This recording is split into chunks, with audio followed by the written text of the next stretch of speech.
Okay, I wanted to make a quick video about how to pedal because it seems to me I found a way that works for me at least. I started off pedaling cycling when I was kind of fat and I couldn't bend over too well, and also had a bad back, so I used my feet sort of fairly pointing down, and I pedal like a runner in a sense that I would, well, one foot after the other. And it's pretty simple, and it's fairly fast, because if you get far forward on your bike like a time trialist and pedal like this, you can use your quads, the biggest muscles in your thighs, one after the other. Goes fast. However, well, my problem was I got old, and it seems to me that core muscles, or the muscles in your butt, are very important. And cyclists, at least in the past, they used to have good core muscles because they were using, they were doing what's his name? Greg LeMond called scraping the mud off the bottom of their feet. And I tried to do this because I could see that, if you pulled back with your feet, you'd be using your butt muscles. And so I imagined that I was scraping the mud off the bottom of my feet, but I couldn't do it. Okay, so I worked it out. First of all, as a lot of professional cyclists tell you, you want to start off the push as early as possible.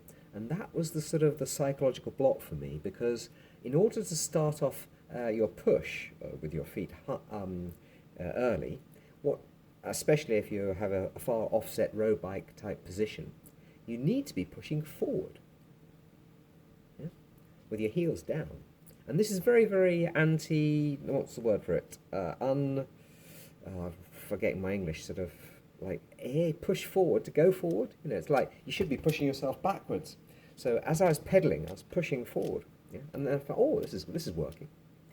And then it started to get together, because then if you scrape the mud off the bottom of your feet, but not on the ground, as you would think, like if you get some dog poo on your feet, you just scrape it on the ground. It's like you're wattle and daubing, you're daubing onto a sort of a wall in front of you. And so you push over, and then you scrape that mud onto the wall, and it's like this, okay? So you push your foot over, and then pull it back, and I find that works really well. And then there's an even better upside to this, is that once you've got this, it's like two things. First of all, it's like a whip. You push and then you pull, push and then you pull, and you're serializing your muscle movements so that the push is then increased by the pull, and so you get sort of acceleration. And the second really great benefit is that since you're pushing for so long and pulling, the feet, each of your feet, instead of taking it in turns, they start to cooperate, because this push starts to coincide with this pull.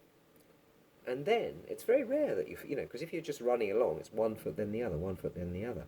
But once you get this going, this sort of wattle and daub onto the front of you, then your feet start to work together, so that the pull of one is the push of the other, and you take off.